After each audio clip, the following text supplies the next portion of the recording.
The heart monitor was flat. The sheet had been drawn over what remained of him. The ER was quiet, too quiet for the aftermath of such chaos. Then, something impossible happened. Through the thin white fabric, I saw movement. First, a twitch of a foot. Then, the sheet slipped just enough for me to see his face. His eyes were wide open, and in the next moment, his head turned toward me, despite not being attached to his body. I've been an ER trauma doctor for over 15 years. I've seen the kind of injuries that would turn most people pale in seconds. Road accidents are part of the job, brutal, sudden, and merciless. You don't get to choose the cases that walk, or are wheeled, through those automatic sliding doors. But nothing, in all my years, could have prepared me for what happened that rainy night. It was a Friday, just after midnight. The air outside was heavy with the scent of wet asphalt, and a thin mist curled through the dimly lit parking lot. Inside the hospital, fluorescent lights hummed, and the smell of antiseptic clung to the hallways. The trauma bay was ready for whatever came next. At least, we thought it was. The radio call came in just past 12:04 a.m. Severe RTA. Male, approximately 32 years old. Multiple amputations. Unresponsive. ETA 3 minutes. RTA, road traffic accident. Multiple amputations. That phrase alone set my stomach on edge. I glanced at my trauma team, nurses already pulling gloves tighter, respiratory therapists checking oxygen tanks, surgical residents bracing for blood loss control. We'd seen horrific crashes before, but the tone of the paramedic's voice was different this time, strained, shaken. When the ambulance doors burst open, the scene was worse than any of us imagined. He was strapped to the gurney, but his body was incomplete. From the chest down, there was almost nothing intact. His right arm was severed at the shoulder, his left leg entirely missing, his torso partially open from the impact. There was so much blood, I couldn't tell where flesh ended and clothing began. And yet, there was something even stranger. As we wheeled him in, his severed right leg, carried separately in a clear biohazard bag, shifted inside, almost imperceptibly. At first, I thought it was a trick of the light, or my mind playing games under stress. I didn't say anything. We began the advanced trauma life support sequence: airway, breathing, circulation. His airway was barely patent. We intubated immediately. His pulse was weak, erratic. Blood was everywhere, and we worked in frantic, silent coordination. 15 minutes in, he coded, cardiac arrest. We tried compressions, adrenaline, and defibrillation. No response. Time of death, 12:32 a.m. I stood back, gloves dripping, staring at what remained of him. It was over. Or so I thought. We had already covered the body with a white trauma sheet. The room was quieter now, no beeping, no shouts, just the faint hiss of oxygen from an idle ventilator. The nurses were cleaning instruments. One of the residents was filling out the chart. I was standing by the sink, washing the crimson off my hands. That's when it happened. From the corner of my eye, I saw the sheet ripple. It wasn't the air vents. Those were above us, and the sheet had been perfectly still for minutes. This was a small, deliberate twitch. I froze, hands still under the stream of warm water, eyes locked on the covered form. Then, another movement. Stronger this time. The outline of a foot. No, a foot that shouldn't have been able to move at all. Pressed upward against the fabric. "Nurse, did you see that?" I asked, my voice lower than I intended. Her eyes flicked to the sheet. She frowned.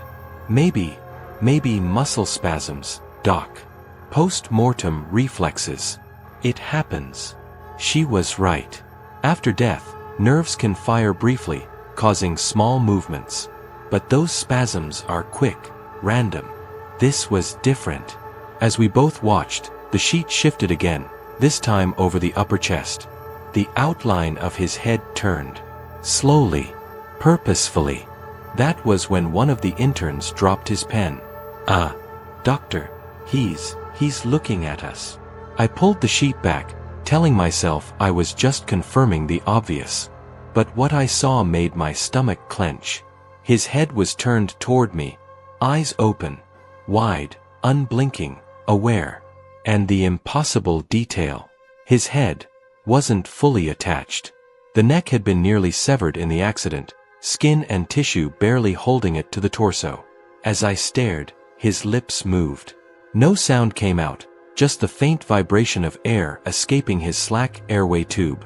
The nurse gasped and stepped back. "Doctor, what?" I didn't answer. I couldn't. A metallic clink broke the silence. We all turned toward the counter where the severed right leg, still in its sealed biohazard bag, was resting. It had fallen onto its side. Then, it jerked. The bag shifted again, harder this time, until the leg pushed itself upright inside the plastic. The toes flexed.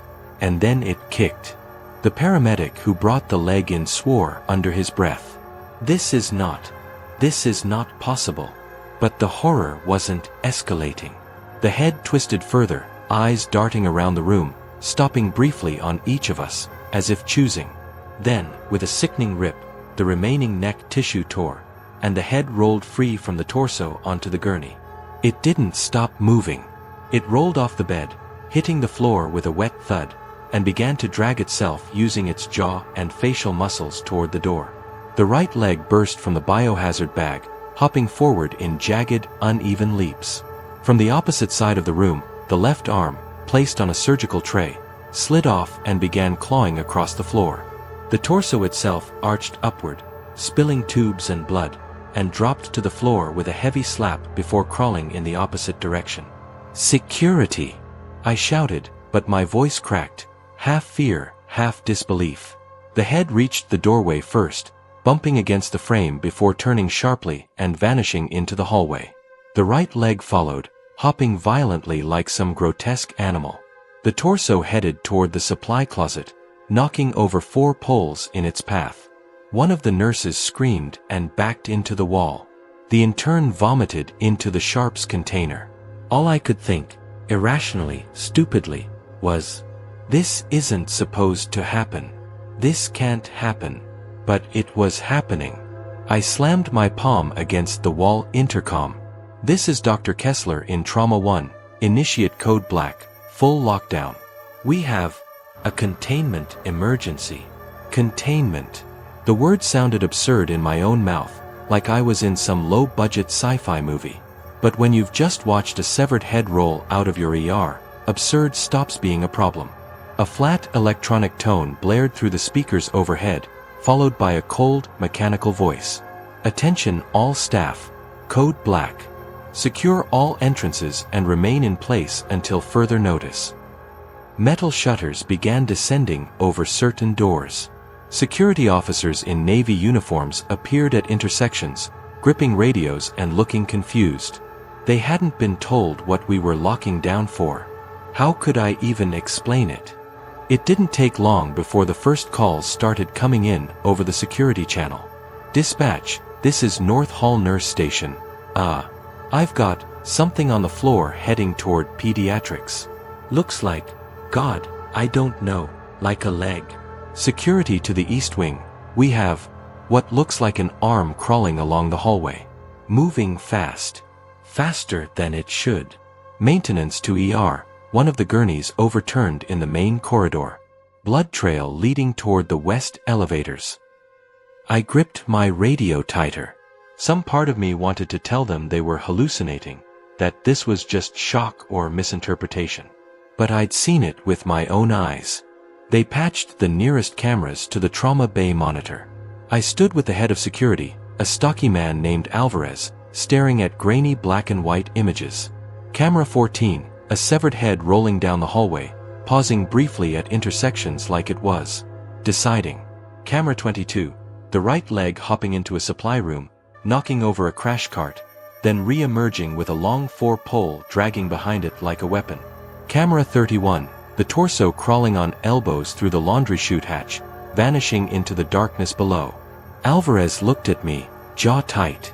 "This is a prank, right? Tell me this is some messed up Halloween thing." I didn't answer. The footage kept rolling.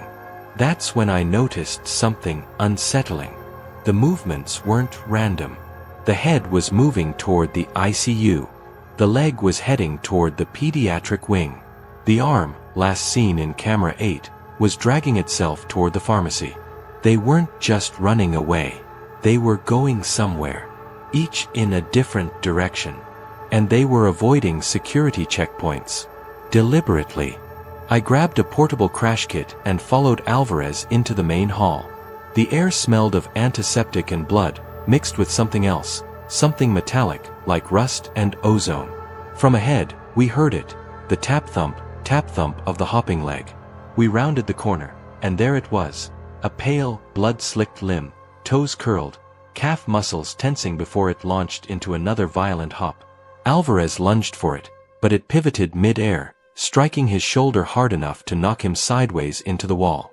I rushed forward, but the leg bolted, hopping faster than I could sprint, and disappeared into a side ward.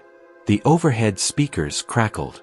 "Dr. Kessler, report to the ICU immediately. We have a situation." My stomach dropped. I didn't have to ask what it was. I already knew what I was going to find. I ran the last stretch to the ICU, my shoes slipping slightly on the wax tile. 2 nurses stood just inside the glass doors, both pale, both frozen. One of them had her hands pressed to her mouth. "Where is it?" I asked. She didn't answer, just pointed. Down the far aisle, under the dim, bluish glow of the night lights, the severed head sat on the floor. It wasn't rolling now. It was upright, balanced on its jaw and the ragged edges of neck muscle. Its eyes darted from patient to patient, pausing at each bed. And then, God help me, it smiled. 2 orderlies had wheeled a supply cart in front of the aisle, blocking the head's path. I motioned for everyone to stay back. The head's gaze flicked to me, then to the cart. In one violent lunge, it launched upward, jaw snapping. The impact knocked the cart over, sending bandages and gauze spilling across the floor. It landed, teeth clamping down on a roll of surgical tape, tearing through the plastic as if testing its bite. I stepped forward slowly, crash kit in hand, considering the unthinkable. Could we sedate it? Could you even sedate a head? Before I could act, I heard it, the irregular hop thump from the corridor behind us. The leg. It came through the ICU doorway like it owned the place, hopping twice before skidding on the tile. It stopped right beside the head. And here's what froze my blood. They didn't just happen to end up in the same place. The head turned toward the leg, and the leg shifted, angling its torn thigh stump toward the head's neck wound. It wasn't random. It was trying to reattach. "Grab it!" I yelled. Alvarez and I lunged at once, me toward the head, him toward the leg. I slammed the crash kit down over the head like an improvised cage. It thrashed inside, teeth gnashing, the whole box vibrating in my grip. Alvarez managed to tackle the leg, wrestling it to the floor, pinning it under his knee. But the victory lasted seconds. The head's jaw clamped down on the edge of the crash kit, and with a horrifying strength, it lifted, rolling free. It lunged at Alvarez's arm, biting through his uniform sleeve. He screamed and let go of the leg. In an instant, the leg hopped backward, avoiding me, then bounded out of the ICU doors. The head followed, moving in a sick, determined bounce, before vanishing down the hall. I leaned against the wall, breathing hard, Alvarez clutching his bleeding forearm beside me. The sound of alarms, the clatter of gurneys, the shouts of security, all of it was just background noise now. Because the truth was finally settling in. These pieces weren't just escaping. They were searching. For each other. For the rest of him. And if they succeeded, I had no idea what we'd be facing. By now, the hospital felt less like a place of healing and more like a siege zone. The usual hum of fluorescent lights was drowned out by the constant chatter of security radios, the blare of code black alarms, and the heavy thud of boots moving from one checkpoint to another. I carried my own radio now, the earpiece pressed tight against my head. Every few seconds, a new report came through. South wing clear, no visuals. Basement laundry chute access door. Broken. Something's been through here. We've got blood traces near the east stairwell, still warm. It was like chasing a wild animal through a maze, except the animal was in pieces, and every piece was intelligent. In the security office, one of the monitors caught my attention. It was a grainy, green-tinted feed from camera B12, the basement's service hallway. At first, all I saw was the flicker of shadows from swaying light fixtures. Then, it emerged from the darkness. The torso. It dragged itself forward on its elbows, its spine flexing in slow, mechanical movements. The headless neck stump glistened under the camera's night vision. Worse, it was carrying something. Gripped awkwardly under one arm was a length of 4 tubing, trailing behind like a tail. It was heading toward the elevator that led back up to the ICU level. I broke away from the security office to sweep the pharmacy wing. Rows of shelves loomed overhead, casting long shadows in the low emergency lighting. The air was cold, with that faint chemical tang of antiseptics and alcohol wipes. Halfway down one aisle, I heard it, the faint scrape against tile. I rounded the corner, and there it was. The left arm. It was dragging itself hand over hand along the floor, fingers curling around pill bottles, knocking them aside. Its wrist stump oozed fresh blood, as though it had only just been severed minutes ago. I reached for a containment bag, but the arm suddenly jerked sideways, vanishing behind the end shelf. I ran after it, only to see it disappearing through a vent grate that had been loosened, fingers curling into the dark duct. It was heading toward somewhere else. Somewhere specific. The next call over the radio was the one I'd been dreading. Security to all units. ICU corridor camera shows. The head and torso are together. Repeat. Head and torso have connected. I sprinted back toward the ICU level, nearly colliding with a gurney in the hall.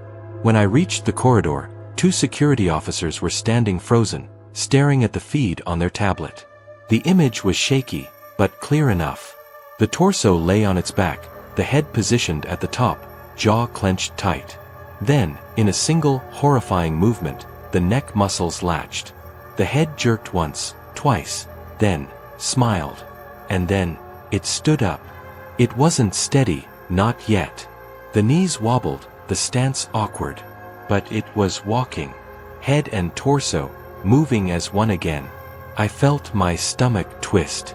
If the leg joined them, if the arm joined them, this wouldn't just be a nightmare of scattered pieces anymore. It would be him. And if he could do this much damage in pieces, we might not be able to stop him at all. We found him, or it, in the orthopedic hallway. The head and torso combination was leaning against the wall, breathing heavily. Its eyes flicked to us the second we rounded the corner. Hold position. Alvarez barked, 2 security officers raising their stun batons. It didn't hesitate. With a sudden surge of motion, it charged. No legs, just raw muscle and arm power, propelling forward like some grotesque linebacker. It slammed into the first officer, sending him sprawling against the glass wall of the cast room. By the time we'd hauled him up, the thing had already disappeared into the next corridor. The pediatric ward was dark, night lights only, with cartoon animal decals casting eerie shadows across the walls. We moved in quietly, avoiding sudden noises. Then I saw it. Not the head. Not the torso. The leg. It was at the far end of the hallway, silhouetted against the glow from a fish tank in the waiting area. It wasn't hopping now. It was pacing, back and forth, like a guard dog. The moment it saw us, it bolted, but not away. It sprinted straight toward the orthopedic hallway. It was looking for him. We regrouped in the respiratory therapy room, throwing together a desperate plan. The idea was simple. Lure the head and torso into an enclosed ward. Seal the doors. Pump in halothane gas from the old anesthesia rigs. Alvarez set the trap in the decommissioned surgical suite on the 3rd floor. We baited it with the severed leg, not restrained, just loosely contained so it could call to him. The theory was that the creature would come to reconnect. It worked, at first. Through the observation window, we saw the torso-head creature enter, eyes locked on the leg. The doors hissed shut behind it. The gas began to fill the room, a faint fog curling around its feet. For a moment, it staggered, blinking slowly. Its movements slowed, then stopped. We thought it was over. The ventilation duct in the corner bulged. Something metallic clattered inside. Then, with a loud crack, the grate popped free. The arm dropped into the room. It didn't hesitate. It crawled straight to the torso, clamping onto the shoulder stump. The muscles twitched, fused, and then the fingers flexed. The creature surged upright, now with one working arm, and grabbed the leg. In a sickening, wet sound, the thigh bone slid into place against the hip socket. Before we could react, it kicked the observation window, once, twice, and the reinforced glass spiderwebbed. The third kick shattered it completely. It didn't stumble now. It didn't crawl. It ran. We barely scrambled back as it vaulted through the broken frame, tearing down the hallway with a speed no human, living or dead, should have had. And now, it was hunting. We'd been tracking it by the trail. Streaks of blood smeared across walls, kicked over carts, torn gurney straps. But the patterns weren't random anymore. It was circling the ICU. Not breaking in. Not charging blindly. Just circling. Every so often, the security cameras caught its face glancing straight into the lens, as if it knew we were watching.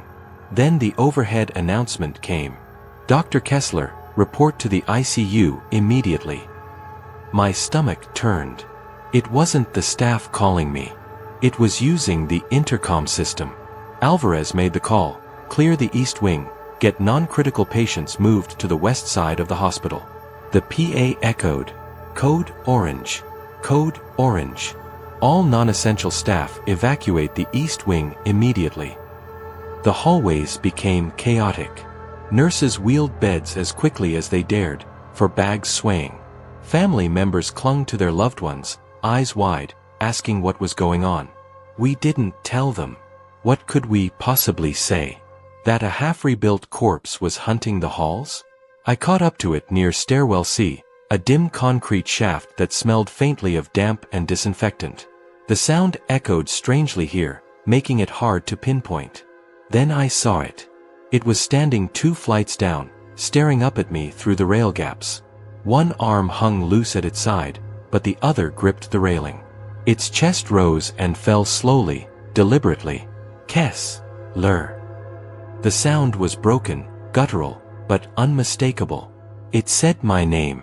I started down, stun baton in hand.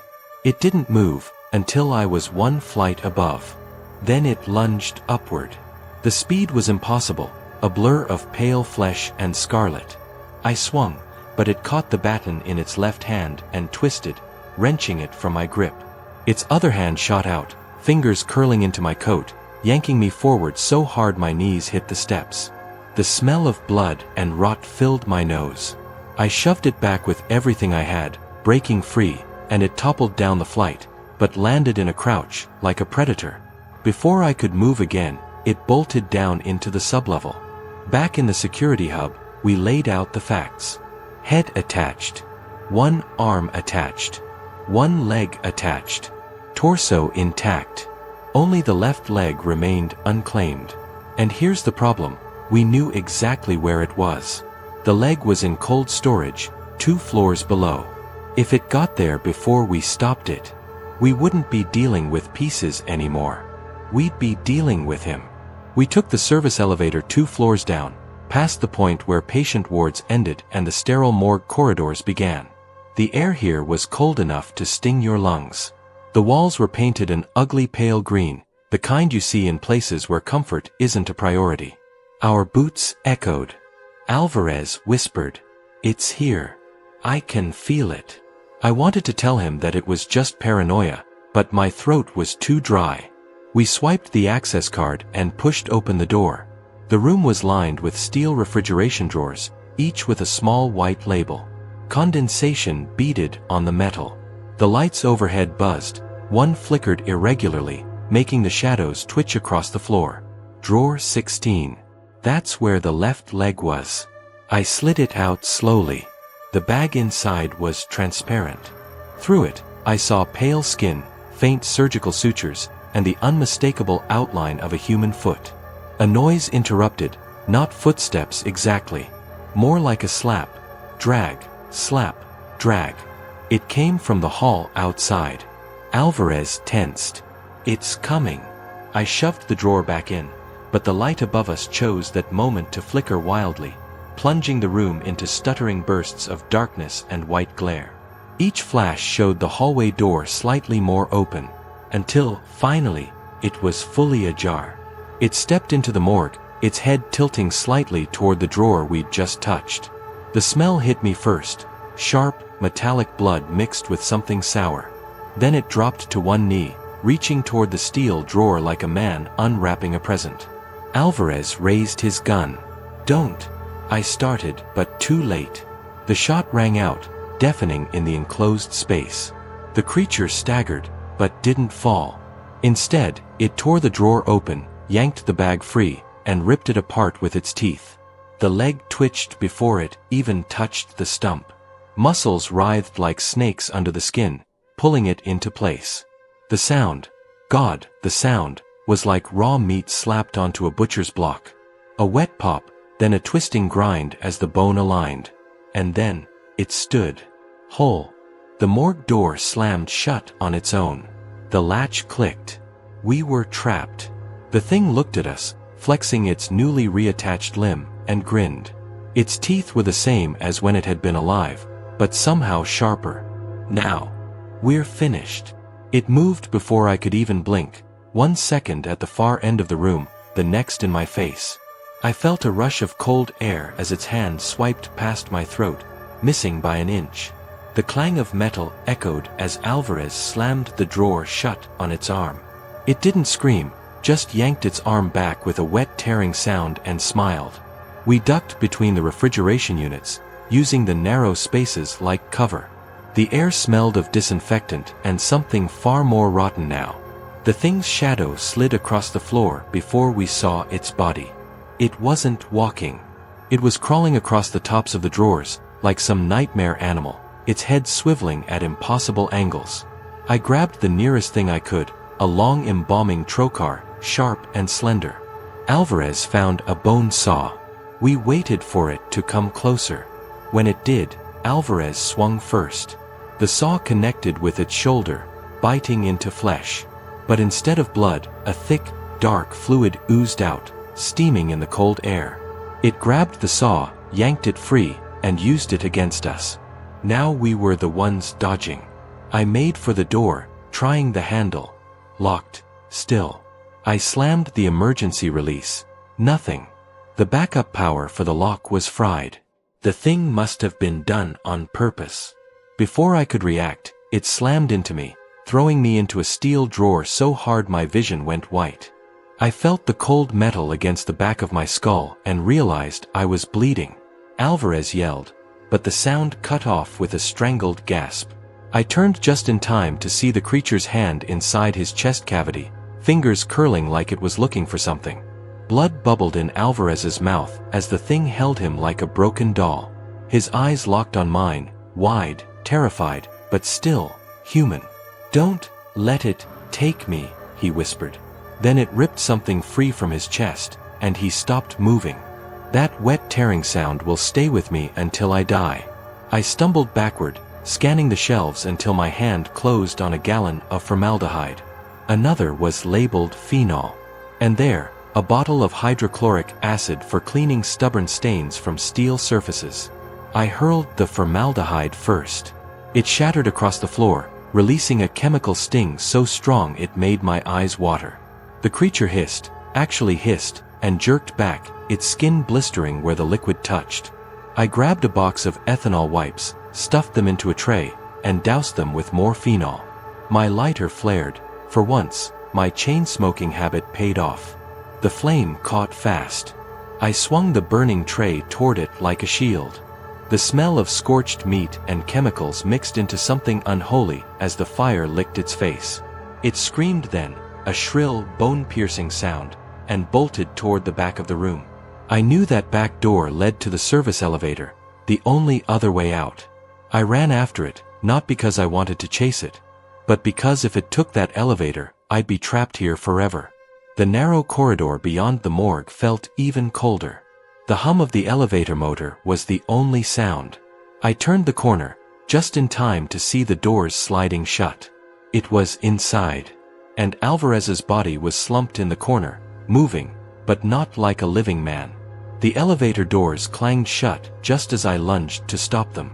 Inside, the creature was already there. Alvarez's body crumpled at its feet. The moment it noticed me, the head and torso turned slowly, eyes gleaming.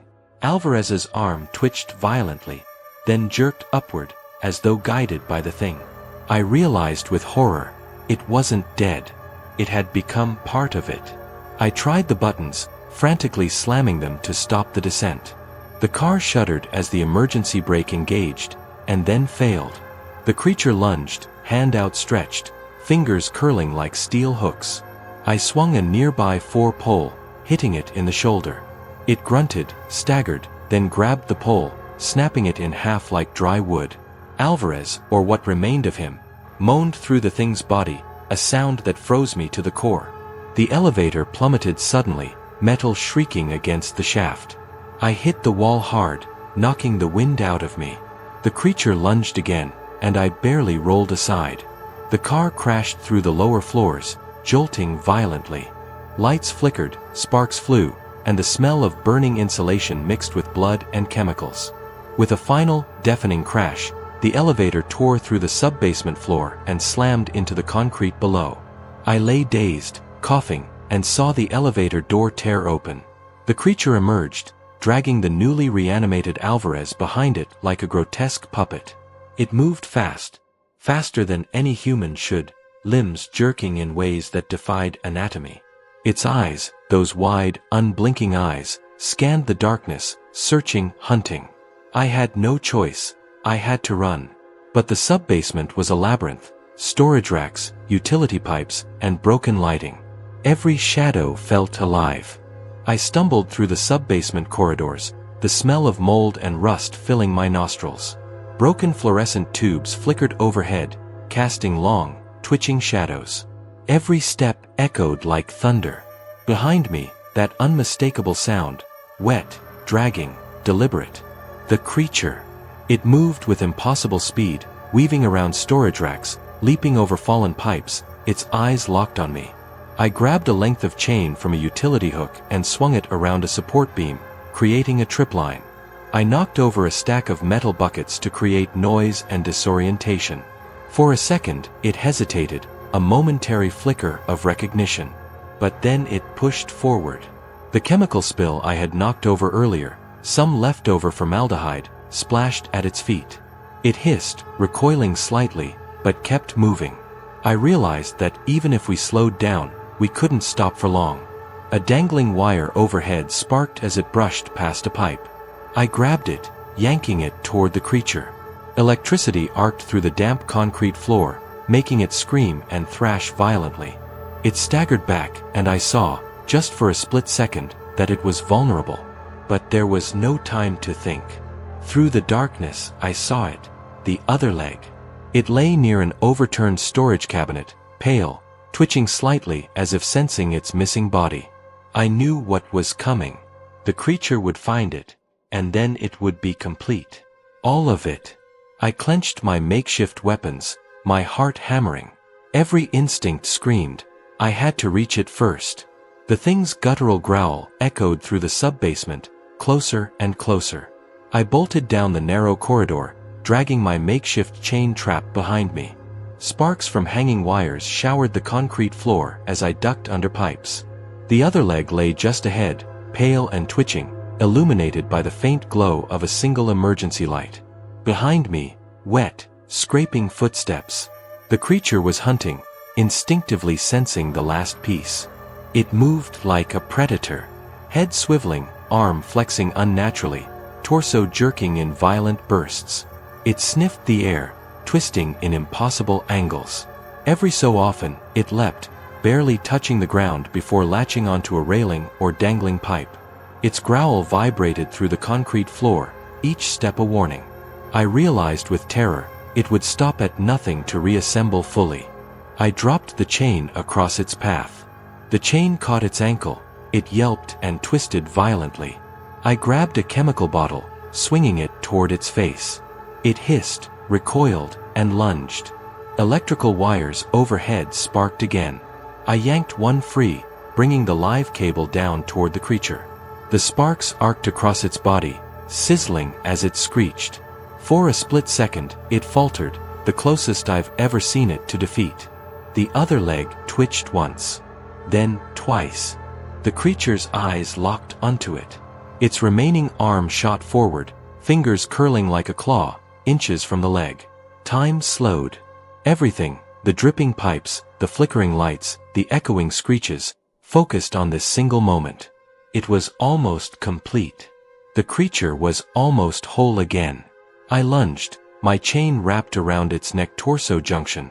It thrashed violently, but I held tight. Sparks, chemicals, and screaming filled the air.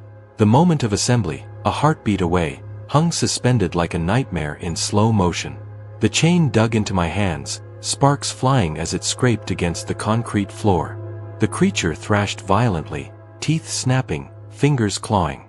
Its torso twisted, the newly reanimated Alvarez groaning from within. I swung the chemical bottle, smashing it against the wall. The splash of formaldehyde and phenol filled the air. The thing hissed, staggering backward for the first time. I lunged at the leg, dragging it toward the corridor. The creature lunged after me, missing by inches. Its last arm shot out, fingers inches from the leg. I shoved the chain between us and yanked the sparks-producing wire down across its back.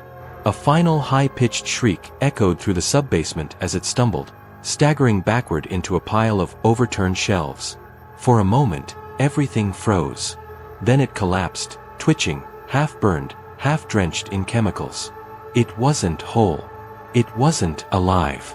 But the memory of its movements would haunt me forever. I stumbled from the sub-basement, coughing, eyes stinging from chemicals. The morgue and sub-basement were wrecked. Security and paramedics arrived to survey the damage. Alvarez? I don't know. I never found what remained of him, only the nightmare in my mind. I've been an ER doctor for over 15 years. I've seen life and death in every form imaginable. But this wasn't life or death. It was something else entirely. I still think about that night. The wet dragging of limbs. The hollow, grinning eyes. The sound of bones snapping and reattaching. I don't know if it was science, curse, or something far darker. All I know is, I survived, and I'll never forget. If you've ever wondered what happens when death refuses to stay dead, you now have a glimpse. Comment below if you've had unexplained medical experiences, or theories about what happened. Subscribe to my channel for more real-life ER cases, some explained, some still haunting. And if you want to see another case that will keep you awake at night, watch the story of the patient who woke up with no pulse. It's one you'll never forget.